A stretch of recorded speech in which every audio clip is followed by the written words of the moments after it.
Right. Hello, everyone. Eric Watson here.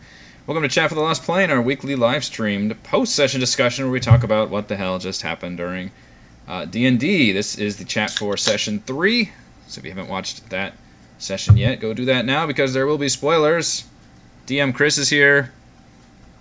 Hello. Chris. Raymond is here. Somewhere, ceiling fan. There's Ray. Raymond's fan is here. Raymond's fan is here. We're all Raymond's fans, honestly.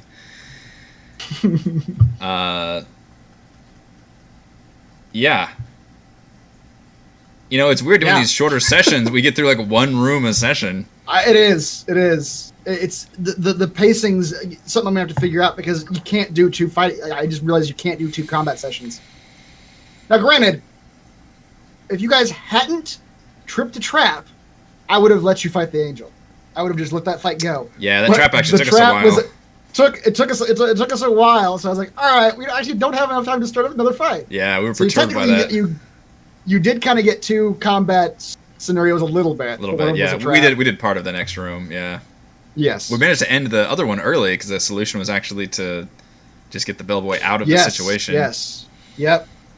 And that could have ended way sooner if you'd wanted it to. What I was looking for with the solution in my head, and I know as a DM, you never want to have players never going to do what you think. Yeah. Is just like the silence spell. Just any spell that just stops sound. Oh, fuck. Would have solved that problem immediately. I think I do have that. Because that would have turned off the... Would have turned off the bellboy. He just would have stopped because he wasn't making sound anymore. Yeah. And the creatures would have stopped attacking him because he's not in their biome clanging about anymore. I think I do have the fucking sound spell. I sure do. God damn it. I was going to cast Darkness. That would have at least kept the creatures from attacking, probably. Exactly. But they would have still been agitated. Okay. The rules of that room were those are wild animals. Yeah. And that is their room. That is like their little pack of jungle. Yeah. And they're just defending it from a creature that's in there making a bunch of noise. Sounds have been really smart. Damn it. And the bellboy is just the bellboy was just a construct, totally unaware of. Okay. It had programming to walk around and make noise, and that's all it was doing. If it was in danger? If it was in danger, it was pounding itself. But its general thing was just that it was going to walk around clanging its bells and making noise. Okay. And that's it. If I had silenced it, then what would have happened? He would have stopped. He would have deactivated the creature. Wasn't the clue to silence the bell, and then we get the next hint? Yep. Would he have then would he have walked to the stairs or just done it right then and there? He would have walked to the stairs. He would have done his deactivation routine. Man, I totally forgot I had that spell. I told you I had a shortcut. Yeah. Yeah. What you guys did worked. It worked at the end. The ham-fisted way of just killing the poor creatures that were just defending their territory. Yeah. So I was supposed to take the clappers out. Well, what's funny is people kept trying to grab the bell just to stop him from injuring himself, and that ended up being such a bad idea because he was so good at holding on to the damn thing. Yeah. That wasn't a bad idea. That he would have just kept ringing it. He would have kept making the creatures angry. Yeah. You guys did two things that I totally left field did not see coming, and I had to go oh, okay. One was talking to the thing. I did not expect him to cast tongues on the thing and start talking to it. I was like, all right, well, he straight up can't speak. We have two party members that are very friendly and gregarious, and they're going to try to nicely talk to everything, so you need to be prepared for that shit. Right. So what I gave him for that is that he was able to talk him out of hurting himself to keep the amphitheaters away. And then I didn't expect Catherine just trying to stick her arms up the underside and detach the clappers. As a way for that to work. That worked. Yep. Was he not going to ever? You guys didn't. What was the normal solution to silence him once he left the room? I guess. Honestly, unless he was being actively attacked, he wasn't going to attack. He's a walking alarm system. So you guys could have tried. It would have been really hard, but you guys could have tried to hold certain bells to physically hold them still, so they're not jangling. You could have. I don't know, a silent spell. You could try to stick stuff up the bell to keep from, If it from making killed- noise. If it killed all the bats and not attacked the bell, would it have stopped? No, it would have kept walking around the whole Oh, that's floor, right, jingling. That's just right. jingling. Because Yeah. the whole area is still under attack, and it was still. Yep. The tower is still in lockdown. What if it had been destroyed? Either we destroyed it or the bats destroyed it. I don't want to tell you. That's a contingency plan that can still occur. Right. I Fair don't want enough. to tell you what happens if you destroy them. Yeah. Campaign Okay. ends. You're stuck in this floor forever. Forever. Pretty much. That's what it sounds like to me. We don't get the clue, basically. That's a pretty good guess. I feel like this is The other guess, this I'll actually tell you- reminds me of Tomb of Annihilation because you have to, but you're getting the plaque Do a thing on clues, the except you floor, have to do a yeah. thing to get the clue first. Yeah.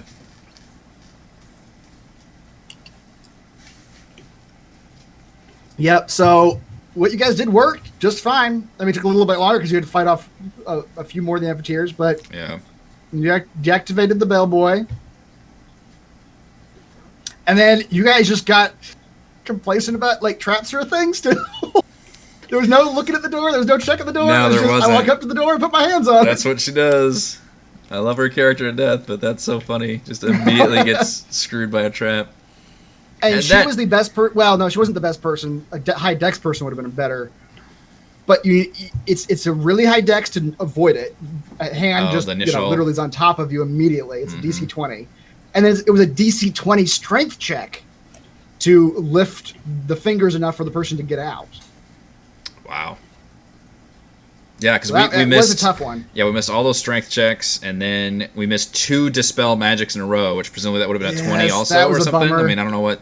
I had needed, to but- look up the because it was the glyph spell. But Yeah. the glyph spell you can attach another spell to it, Okay. and by raising the level of the glyph spell, so it was a big piece hand, Yeah.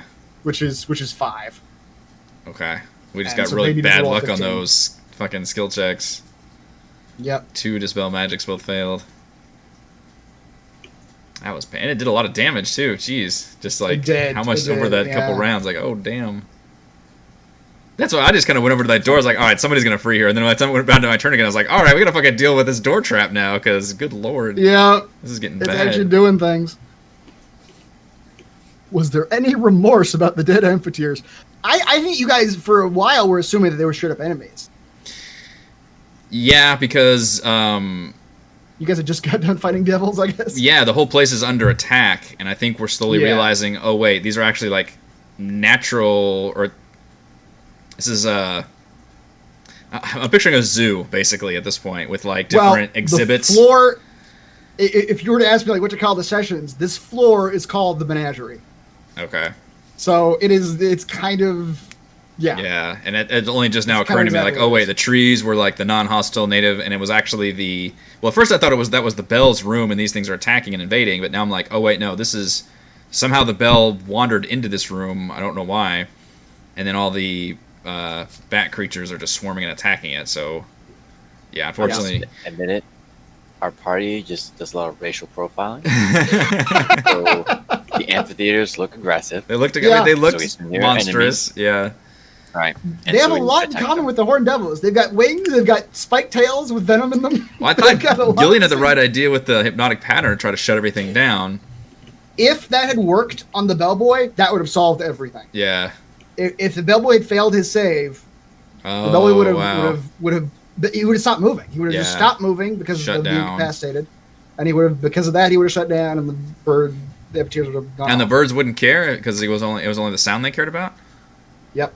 Yeah. Oh, okay. It I was- think the that's what I didn't sound was- understand because I figured if I had shut down the silence, he was still there, and we had to get him physically out of there. Yeah. If anybody had rolled like a nature check or some kind of check to sort of figure out what's going on, I probably would have given that to you. Okay. But yeah, as it is, yeah, I was just sort of like, oh, let's see. I'll let him murder all the animals. Yeah. Well, I mean, that was funny the way. Yeah, that's a good example of players not having the solution you thought it was. The solution was basically Tim cast tongues on it. What Yep. made it initially run? Was that it? Yeah, Tim just convinced it that Just it was talk not to. under Oh, and he danger. rolled. You had him roll a persuasion check too, Yeah, yeah. and then he started walking away. Yep. He went back to his normal routine. Yeah. And that stopped the combat because essentially once he left the room, which is why I still thought like, okay, getting him out of the room was the solution. Right. Which if he was still ringing, that would have been required, is to get him out. Yeah. Yeah. Huh. Yep. So you did that. You got your clue from him. Well, good thing we didn't go to the tentacle room first. I was curious about that. I still don't know what exactly you guys are going to do, but I was curious about if you go in with the tentacle room before you have the clue versus after the clue. I don't know if you treat it differently or not. And you clued us in by telling us about the bell ringing, and I think you did a good job of like leading us to different rooms. Mm. Yeah, but when we came down, all 3 rooms were available. Yes, all 3 rooms were available at the very beginning. I was, however, thinking that a woman screaming in that's what I'm saying. It led us to one distress. And then that's kind of a trump card. Yeah, we got the bellboy clue, and the bell ringing led us to the other one, and then we knew the information of the room, and then he said about the tentacles. Yeah. So technically we have open world. Civilians are in danger. But you're leading us to each room in order. So presumably 2 of the tentacles can speak? Is that the clue we got? I'm intrigued by your riddles. You guys to figure out. Yeah. Yeah. I don't think my character's ever fought angels before. It's messed up. Although I love the way that Scarlet was the one to get attacked by it. That's going to be eye-popping. Chat's asking, how do you find balancing the CR rating of the monsters versus the player characters? Probably a question going to be asked throughout this campaign. And I'll let you know whenever we get there. But right now, the last session was more applicable because they were fighting Horn Devils, which are like CR, 12 or 13, I think. Yeah. I'll tell you right now. These guys were more like minion creatures. They're CR 11. So 2 Horn Devils are not a hard fight for a party of 13. They're not at all a hard fight, but they're at least a little challenging. People can use some resources to kill them. The Amphitheaters they're not. They're animals. Yeah. They took a pretty good beating, though. They did. They're CR 3. They're actually pretty beefy for being just CR3 little animal creatures. Okay. So in this particular case, even having... And honestly, I didn't intend for this to be... Well, I mean, even if I didn't intend it, even when the fight started, it wasn't like a proper fight, because half the ones were attacking the bellboy anyway, so it was more like about solving the problem than it was about, like, combat. And that's... I mean, half of our actions were, like... trying to disable the bellboy or deal with him, so that actually did balance it out. Yep. I think I was the only one that was just focused purely on killing those things. Yeah, which somebody doing that's probably fine because it eliminates the number of attacks they're going to take. I mean, they were attacking our party at some point, but that's because we had gotten in there. Yep. So as far as CR balance goes, ask me in 2 sessions. I'll have a better idea of... Well, I've never fought a David before, but I think they're pretty powerful, so that'll be an interesting one. They are, but as I said, you can tell this one's hurt. This one's been in battle for a while in this room. Yeah, I missed that part. There's a horn devil. There's a horn devil dead in this room. So there was already a fight going on. There's tentacles that are attacking him. Fighting all the tentacles. That's true. And I'll tell you guys, that's something that I'm kind of wrestling with here, is that the idea of, okay, they're working through a dungeon that's under siege is kind of tricky because it's like with a short rest. It's like, okay, you guys rest for an hour. Like, all right, well, can't take our sweet time. Yeah, how do you advance? Hour of time where the other things are happening in the other rooms. That does get really challenging. So that's something in the case of the... Go ahead. I was saying, in the case of the tentacle room, it's like, okay, well, the horned devil lost during that time. So originally they were actually still both there. They were still fighting. Yeah. Okay, interesting. Yeah, I was gonna say that. And same thing with the amphitheater room. One of the amphitheaters was dead when you guys got there. So it's like, all right, they've been at this for a little while. Okay. Not an hour's worth of time, obviously, because if an hour's worth, any combat's gonna resolve. You can fudge it a little bit. I mean, that's the advantage and the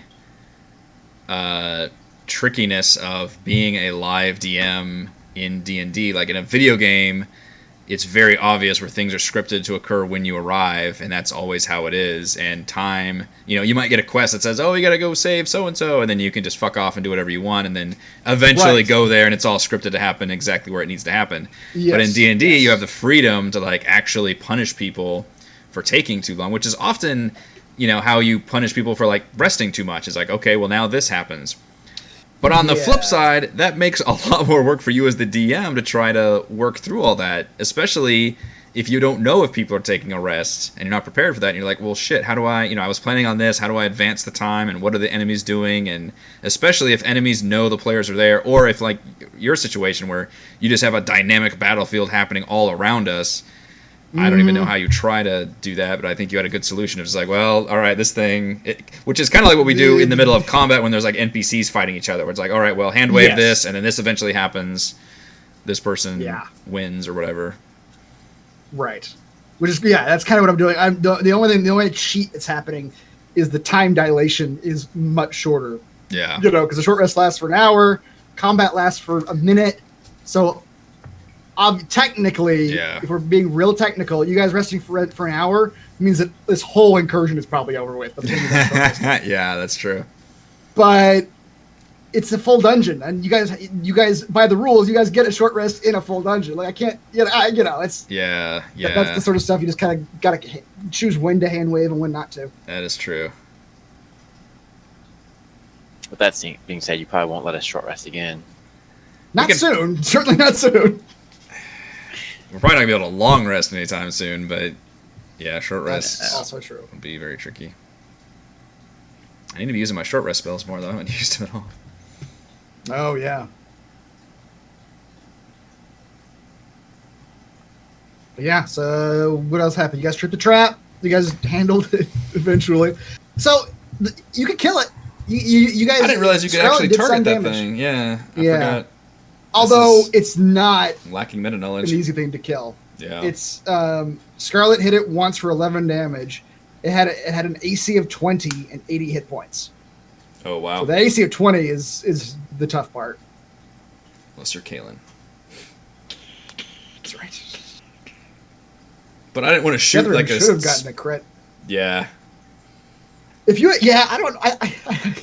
I might have punished you, but if you had said I shoot the spectral hand. That's what I was thinking. Like I don't want to shoot this hand that's like grappling this person that I want to save. Doesn't seem like a good idea. Yeah. But you guys solved it really well. Gillian's actually took a lot more strength this go round, so we're able to get it there. I mean, we spent a solid round and a half just dealing with that trap in initiative order. I did talk to the angel at one point, but I didn't want to get too far in there while we were still dealing with the trap. Right. Now, if it were a demon, I would have been attacking already, but I'm not about to start firing on an angel. Right.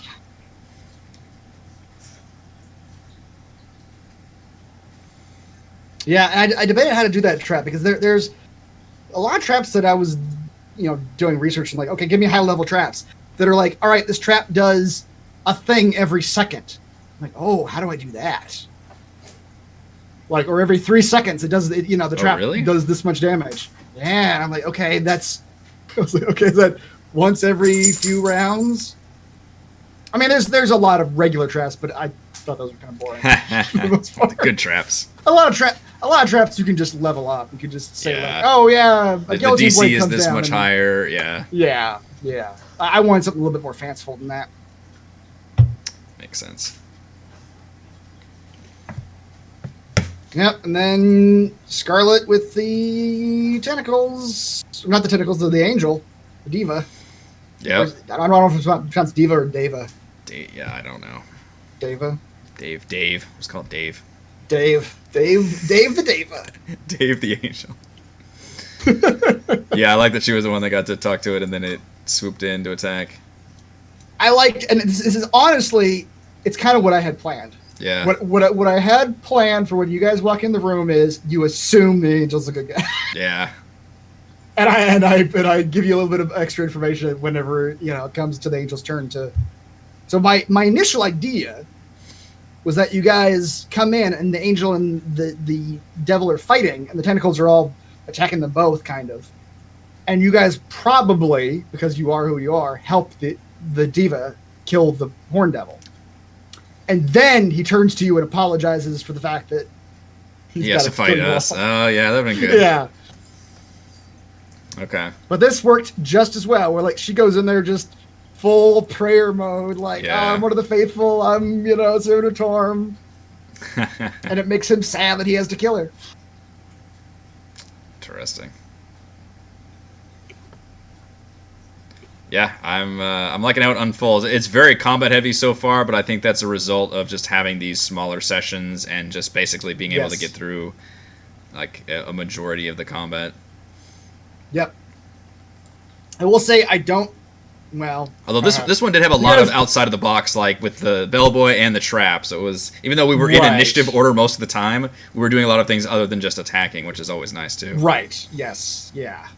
It was combat, but it was like kind of like not quite just trading blows combat. Yeah, Like the Horn Devil fight was. The Horn Yeah. Devil fight was very much just right. More just straight ahead traditional.